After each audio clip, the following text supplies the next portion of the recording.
Welcome to the Quillette podcast. My name is Claire Lehmann and I am Editor-in-Chief of Quillette. Quillette is where free thought lives. We are an independent grassroots platform for heterodox ideas and fearless commentary. Our podcast is a team effort and is jointly hosted by myself, Associate Editor Toby Young, and Canadian Editor Jonathan Kay. You can support our podcast by visiting patreon.com/Quillette and becoming a monthly patron. By becoming a monthly patron, you'll also receive our weekly newsletter. Welcome to the Quillette podcast. I'm Jonathan Kay. Given its population of just 25 million people and its remote geographical location, Australia might seem like an unlikely hub for the world's greatest thinkers.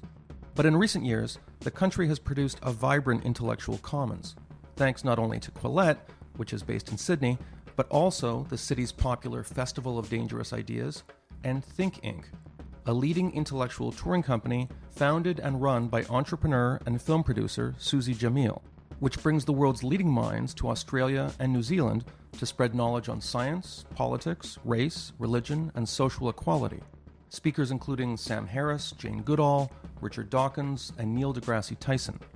Recently, Ms. Jamil and Quillette Editor-in-Chief Claire Lehmann announced that they'd be joining forces to present a series of speaking events under the banner of Free Thought Live, with the first virtual event featuring American academic and writer John McWhorter, whose forthcoming book will answer the question, has social justice become a religion? This week, Claire sat down to speak with Ms. Jamil about Think Inc., Free Thought Live, and the joys and challenges of hosting the world's greatest minds so many time zones away from the salons of New York and London. Here are excerpts from their conversation. Welcome, Suzi. Hi, Claire. So good to be here. Now, you've toured some amazing individuals. Ed Snowden, Cornel West, Neil deGrasse Tyson, Sam Harris, Majid Nawaz, Julian Assange, Richard Dawkins, Chelsea Manning, Douglas Murray, and Jonathan Haidt.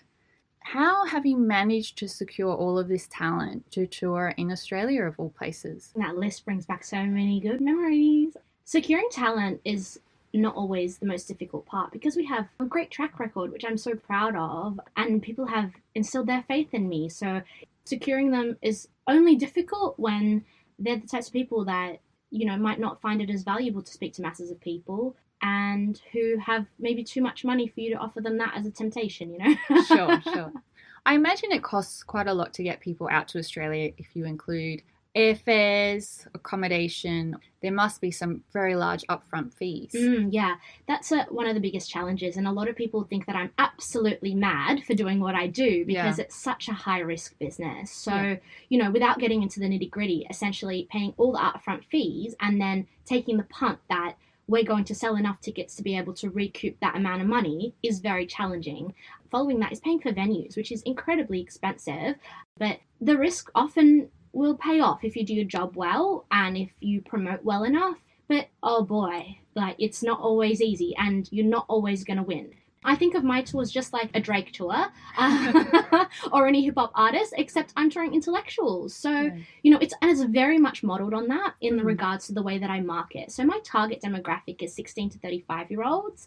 And so I market my tours like a hip-hop gig, like a Drake concert would, in regards to, street posters, bus backs, the language that we use, the type of artwork that we create, because I really believe that young people are the change makers for the future, and I'm really proud that that's 60% of our demographic. And so there's a huge parallel. It taps into my other passion. One of my passions is intellectual ideas, nerding out, and the other side is hip-hop, street culture, and, collecting sneakers. So yeah, because if you go to many intellectual events or book events, it's generally the white hair brigade, middle-aged people, very white, lots of retirees. And not that there's anything wrong with that, but you bring a bit more diversity and your crowds reflect that.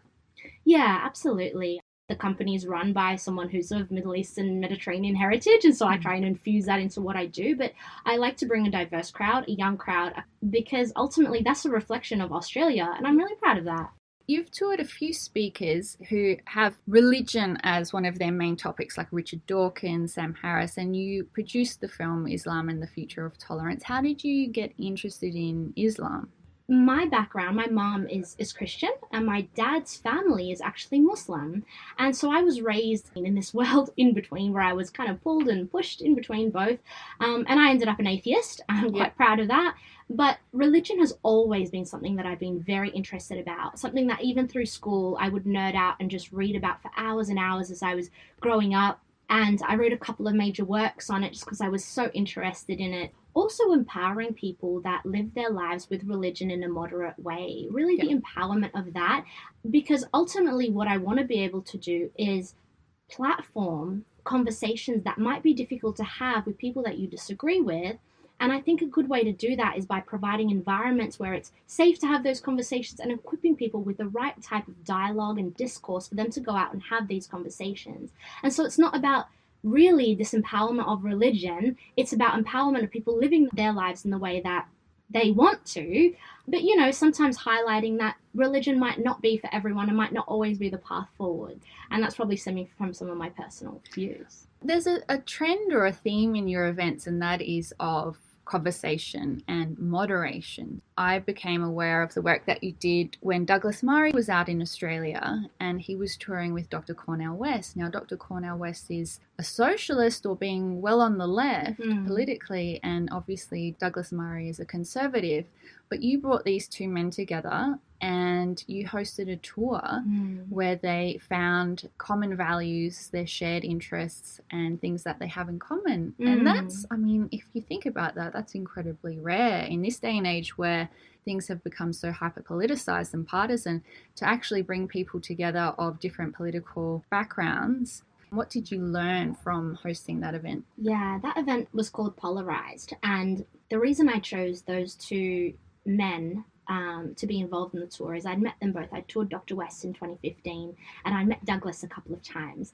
And I knew that they were just such gentlemen and such loving, caring people. But I knew they were on opposite sides of the political spectrum. And I did not by any means want to present a debate between them. That was not my intention. My intention was to actually sit them on the same side of the stage and have them converse and have them have conversations, even though they might disagree. Show people how you don't have to throw fisticuffs in order to advance the conversation. You can do it by sitting down and finding common ground. And it was fascinating to see how the audience reacted to it. I think it's one of the tours that I'm most proud of, because I think it did really showcase that intention, but it wasn't easy. And we had pushback in different cities. We had people from different sides of the political sphere coming to our shows, and some of which were shoved outside the venue, and I had to ensure that they were looked after and security was taking care of them. And so it wasn't easy. I only heard good things about that event, so it's a credit to you that was so well pulled off.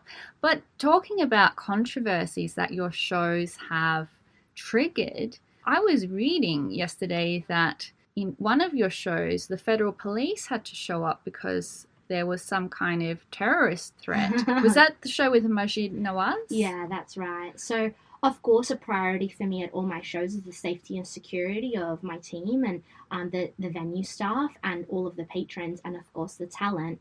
And so to me, it's very important if we have any types of threats to ensure that the police are involved.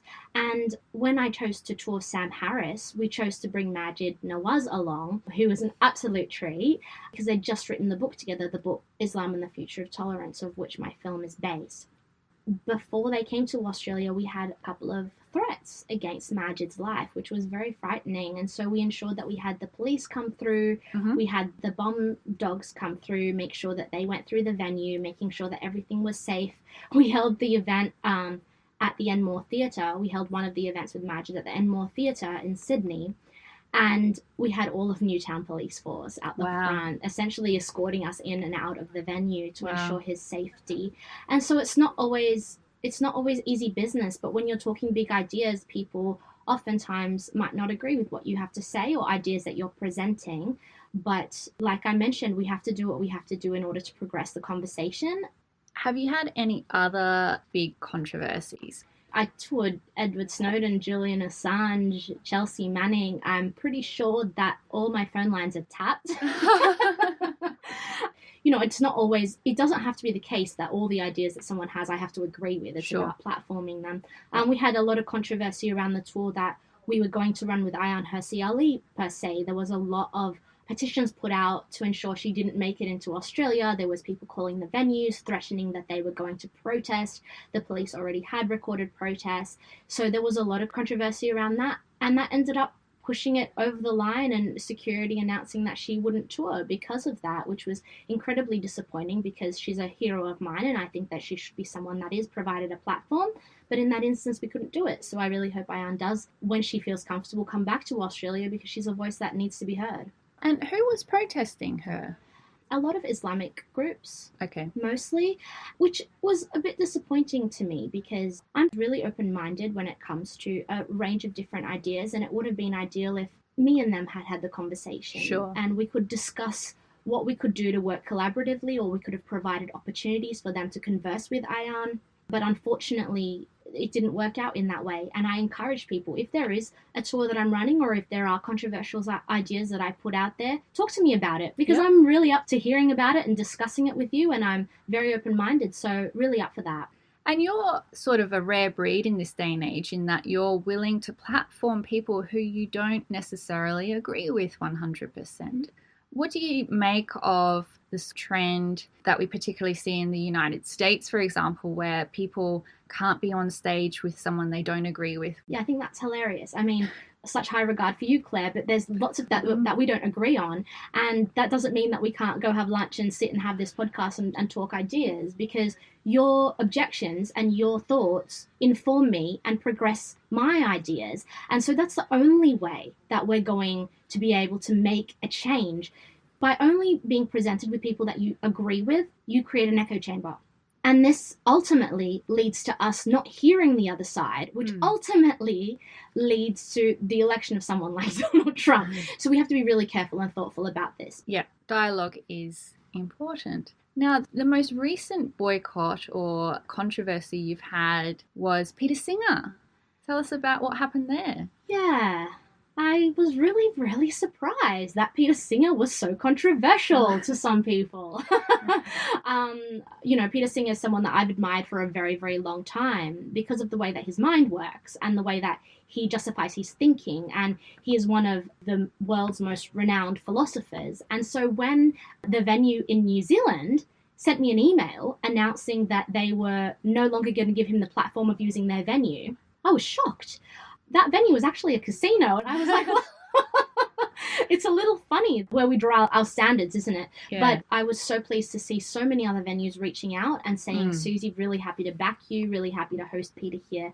Ultimately, it came down to the media reporting on Peter Singer's views around disability, but in the media report, if you do read that media report, you see that they say he should have a platform and we will go and protest. And I agree with that. Someone can have a platform and you can disagree with them and you can go and protest, and that's no problem. But to say no, they can't have a platform, that's the issue I really had with it. Yeah. And there's a difference between a scholar and a philosopher and then someone who's deliberately trying to provoke agitation in the community. Oh, absolutely. And I think there's people that I wouldn't tour who are just provocateurs. Yeah. And it's great if they make their living in that way. It's just not someone that I would choose to provide a platform for. So your speakers have to be of a more serious orientation rather than performative. Correct. We have that same guide when it comes to Quillette. Some of our articles that we publish are controversial, but they're handled in a serious and respectful manner, not in a deliberately provocative manner. Absolutely. And you provide balance too. We try to, yes. So tell me how the horrible pandemic affected the industry. How have you managed to stay afloat during COVID-19? Wow, a pandemic. It's been 7 years for me since we started the company, and that's a long time to be doing the same thing. I've dedicated my life to it. I started when I was 22 years old. Wow. I pretty much don't know anything else. And all of the mistakes I made, I was able to take responsibility for, if they were financial, if they were whatever. But this one was out of my control. Yeah. And I just did not expect this, to come and totally essentially wipe out our industry. It's meant that essentially no live events are able to be run which include crowds of people? And how do you run an event which includes 2, 3, 4,000 people if we can't be with each other in the same room? And socially distanced events, yes, are picking up, but it's incredibly difficult to balance that along with venue expenses and all the rest if you can only have 1/3 of your or 1/4 of your capacity. And it also means that I can't bring anyone from overseas to Australia, which is essentially the essence of what we're trying to do here, is to showcase international minds. And so I'm very lucky that I have Peter Singer coming up as one of the speakers of Think Inc, and he is based in Victoria. At the time of the recording of this podcast, unfortunately, Victoria is still in lockdown, which means I still don't know whether we're going to be able to execute, but I am staying on track, keeping all my fingers crossed, and hoping for the best for that. But I guess a little bit of positivity when I was speaking to my ticketing platform, Humanitics, who I use to sell tickets to my event. It was mentioned that once New Zealand opened up, once they were COVID-free and they opened up, a lot of people wanted to get back to events. Yeah. So I'm hoping that's what will happen here as well. I'm hoping that people will still have that thirst to go out and be with each other and associate at events. Maybe the demand will come back stronger. I really hope it will. But also we have to remember that there's going to be an overflow of events once we're able to run events. So that's another thing we have to think about. And I'm very much about collaborating rather than competing. So I'm very happy to work with other promoters in order to run events together. I'm really hoping for all the best once we find this vaccine and we're ready to go again. Now, you mentioned competitors. Another event company that was sort of in the same space as you, and there were some stories of events being cancelled and people not being paid, and then people not getting refunds on their tickets. And it looked, from the outside looking in, it looked like the individual running the company was out of their depth. The number one rule is you always pay your talent. And the number two rule is you always refund your guests if you are not going to execute an event. There's no excuse to step outside that etiquette. And I really hope that hasn't left a bad taste in people's mouths when it comes to attending intellectual events. Who would you love to tour in Australia, but you haven't had the opportunity to tour yet? I don't have to think twice about that. It's Elon Musk. Oh, really? I would love to tour Elon Musk. I think that his ideas are revolutionary, and I think that he could really add a lot of value here. And I think, Elon, when I meet you, because I know you listen to Claire's podcast, you're really going to fall in love with me and you're going to want to do this. Elon Musk is one. Bill Gates, Melinda Gates. There's such impressive people. And so people on that level, like Steven Pinker, is an absolute legend, and he's someone that I've got my eye on. Yuval Noah Harari. I see you, Yuval Noah Harari. You will do this with me eventually. So definitely there's a lot out there. Always open to suggestions. So hit me up and let me know who all you are listening to and reading, because I want to know about it. What are some of the mistakes that you've made in your career trajectory and how you've bounced back and learned and grown from them? I've made so many mistakes, Claire. No, I didn't start my career knowing anything about business. I have a degree in communications and I have a degree in law. So I had to learn business from scratch. I had to learn how to pull together a budget. I had to learn, how to market. I got taken advantage of. All of those things have happened in those early years, and you only learn through trial and error. I really believe that. I've run tours, I've lost lots of money, and being able to bounce back, I think, is the most important thing you can learn as an entrepreneur or as a human being, to be able to get yourself back up, wake up the next day and say, all right, we're gonna go at this again, because that's not the end, and continue to be mission focused, because that's the only way you can get through it. Many sleepless nights and many tears shed, but at the end of the day, that builds resilience, and I'm really proud of that. I've experienced the same in my trajectory. It's all about, when you get knocked down, just standing up again as quickly as you can and just getting back on the mat and having another go. Day to day, I see you getting up there and standing back up when people try to knock you down. So I definitely look up to you. Have you found any challenges through being on the younger side and also being female? Yes, I refused to put my face on the website for years. It was only maybe a year and a half ago that finally someone convinced me that I should put my face on the website. And why is that? Well, because I thought no one's going to take me seriously. Look at me. I'm Middle Eastern, Mediterranean, ethnic girl from the inner west of Sydney. I was 22 years old. Yeah. My hair's huge, you know, my big curly hair. Like, I was like, who's going to think, oh, yeah, she's capable of doing this? But you know what? My actions speak louder than, you know, what I look like. My capability, I feel, exceeded what someone would stereotypically think when they saw me. And I don't dress like a typical businesswoman. You know, I wear sneakers and snapbacks, and that, I think, builds the identity of the brand, and it's so important because it feeds into everything that I do and how I see myself. And I think the only reason that I've been so successful at this is because I've maintained that authenticity. And I said to you before we started recording, I was like, oh, you know, I'm just going to be here talking my Westie accent, and normally you speak to intellectuals, and I'm okay being me. Yeah. But that hasn't always been easy. I'm not what people expect when they think of who should be running this company. I don't always do it in the way that people think is the right way to do it. But at the end of the day, I think that maintaining that authenticity and staying true to who I am has given me enough power and support to continue to do it, and has allowed me to maintain my passion. That sounds pretty inspirational to me. Now, do you see yourself doing events for the next 10 years? I don't know, Claire. Maybe I'll go off and get a PhD and become an academic. Or maybe Please don't.